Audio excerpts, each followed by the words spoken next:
পুতুলের মতো খুব সুন্দর একটা মেয়ের প্রেমে পড়ছিলাম আমি। আর এই হাতের পুতুলটার থেকে বড় সাইজের একটা পুতুল আর খুব সুন্দর ফুল দিয়ে তাকে প্রপোজও করছিলাম।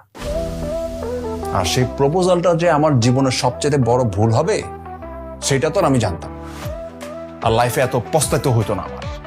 শোনো, একটু জন্য ডিভোর্স পেপারে সাইন করিনি, শুধুমাত্র আমার বাবার জন্য। আমার বাবা বলছে মাত্র বিয়ে হয়েছে, এখন ডিভোর্স করা ঠিক হবে না। দুজন কারো সময় দে, একটু ঘোরাফেরা করে, একটু কথা বল।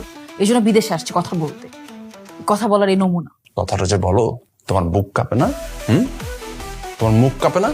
তুমি ডিভোর্স করতে যাচ্ছিলে আমাকে, আর আমি তো ডিভোর্স পেপারে সাইন অলমোস্ট করেই ফেলছিলাম। মা এসে ধাপ করে আমার হাতটা ধরছে।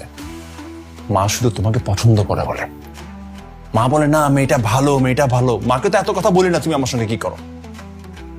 মা শুধু বললো যে নিজেদেরকে টাইম দিতে, যে তোরা কথা বল, ঘুরে বেড়া, একজন আরেকজনকে বোঝার চেষ্টা কর, দেখবি সব ঠিক হয়ে যাবে। জাস্ট মাকে শান্ত করার জন্য আমি তোমাকে নিয়ে এখানে আসছি, নাহলে কি আসতাম না? জীবনে তুমি আমার লাইফ পার্টনার হইতে পারছো না, বন্ধু হইতে পারছো। আর তোমার জন্য তো আমি আমার জীবন সব বেস্ট ফ্রেন্ডকে জীবন থেকে বেরও করে দিছি। তোমার বন্ধু ছিল না শত্রু ছিল? হ্যাঁ, এক একটা তো চশমখোর। শুনো, ওদের ধান্দা ছিল তোমাকে ভাঙায় খাওয়া। আমি দেখছি না এগুলো, তুমি তো এগুলো বুঝো নাই। আমি এগুলো বুঝছি জন্য সবগুলোকে সরাইছি। এই জন্য তোমার আমাকে থ্যাংক ইউ বলা উচিত, আর আল্লাহর কাছে শুকরিয়া আদায় করা উচিত। খাইলে আমারটা খাইতো, তোমার টাকায় খাইতো। হ্যাঁ, এখন তো না জীবনে বন্ধু আছে